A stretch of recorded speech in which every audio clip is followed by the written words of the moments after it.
siap ditempatkan Sinteyong di posisi manapun jelang leg kedua Timnas Indonesia versus Brunei.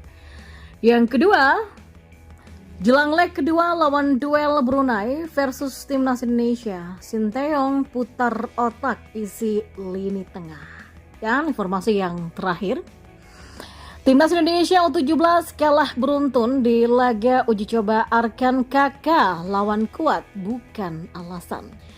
Simak selengkapnya di sini bersama saya untuk Anda.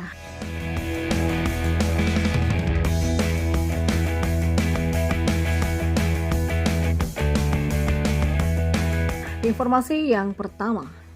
Pemain Timnas Indonesia Sandy Wallace siap ditempatkan di berbagai posisi oleh Sinteyong di laga Timnas Indonesia versus Brunei. Sandy Wallace sangat siap untuk ditempatkan di posisi manapun sesuai dengan arahan dari Sinteyong. Bagi Sandy Wallace, bermain di berbagai posisi bersama Timnas Indonesia di leg kedua lawan Brunei tak jadi masalah. Hal ini mengingat Sinteyong selalu mengganti posisi pemain Kevin Michelin tersebut di setiap pertandingan.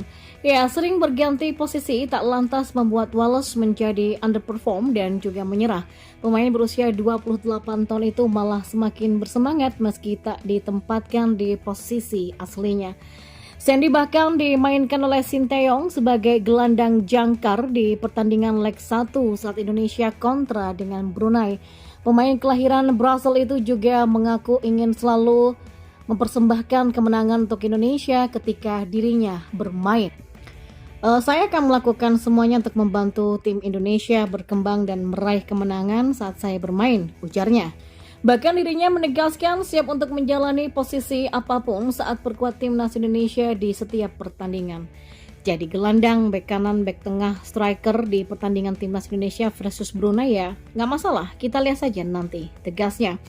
Memiliki kemampuan yang cukup bagus dalam penguasaan bola, Sandy Wallace mampu ditempatkan di posisi manapun oleh pelatih, termasuk jika ditunjuk sebagai striker oleh pelatih Timnas Indonesia, Sinteyong.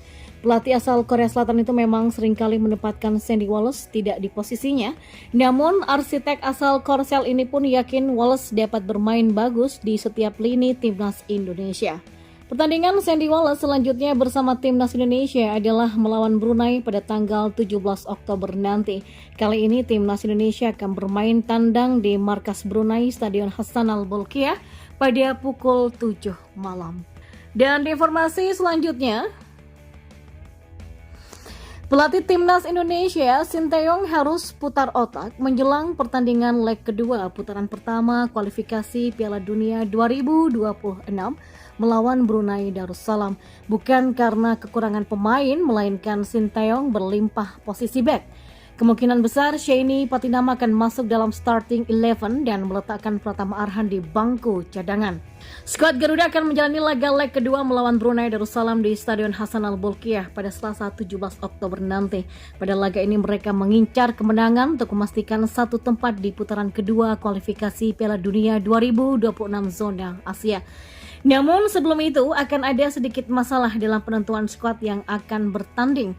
Masalah datang dari posisi bek kiri Timnas Indonesia. Pada leg pertama, Sinteyong memutuskan untuk menurunkan Pratama Arhan dari menit pertama. Dia kemudian ditarik keluar pada menit ke-73 dan digantikan oleh Sheini Patinama. Penampilan Arhan pada laga itu cukup menjadi sorotan dan dinilai kurang maksimal, apalagi dia mendapatkan menit bermain yang minim bersama Tokyo Verdy. Di tengah posisi Arhan yang terancam, Sheini justru bermain lebih solid di laga itu. Alasannya dia bermain reguler di klub asal Norwegia, Viking FK. Sinteyong juga memiliki alasan tersendiri tidak memasang pemain berusia 25 tahun itu. Menurutnya, Sheini masih dalam kondisi yang kurang bugar setelah penerbangan dari Norwegia ke Jakarta. Namun jelang duel leg kedua, pemain kelahiran Belanda ini menegaskan sudah dalam kondisi fisik yang prima dan siap untuk bertarung. Kondisi fisik baik, saya sudah mulai bisa beradaptasi setelah perjalanan kemarin. Saya juga sudah tidur cukup beberapa hari ini, jadi saya dalam kondisi yang fit, latihan tadi juga bagus dan saya sudah siap untuk laga nanti, kata Sheini Patinama. Menariknya, nama terakhir akan jadi sosok yang meramaikan persaingan di posisi bek kiri. Ada Edo Febriansah yang dilaporkan cedera, saat ini sudah mulai pulih dan siap untuk bertanding juga. Karena kondisi inilah Sinteyong harus mengambil keputusan yang tepat untuk pemain yang berada di lapangan nanti. Diprediksi Shane akan menjadi pilihan karena Arhan sudah sempat mendapatkan menit bermain yang juga cukup. Edo Febriansyah dan striker Rafael Struijk tetap di bawah karena cederanya lebih ringan dan amat mungkin bisa dimainkan pada leg kedua. Tulis rilis di laman PSSI. Dan di informasi yang terakhir,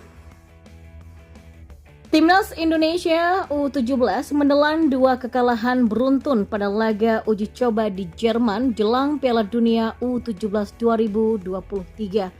Sang penyerang Arkan Kakak enggan menjadikan lawan kuat sebagai alasannya.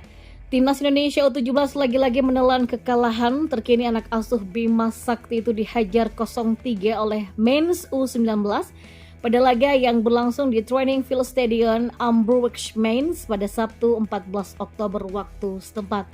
Timnas Indonesia U17 kebobolan 2 gol di babak pertama sebelum kebobolan 1 gol lagi saat babak kedua baru berjalan 2 menit.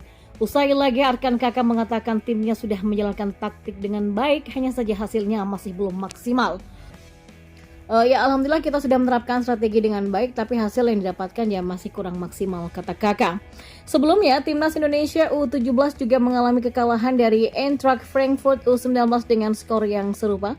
Kekalahan beruntun Timnas Indonesia U19 memang dapat dipahami sebab Mainz dan Eintracht Frankfurt merupakan 2 klub yang berlaga di kasta teratas atau Bundesliga.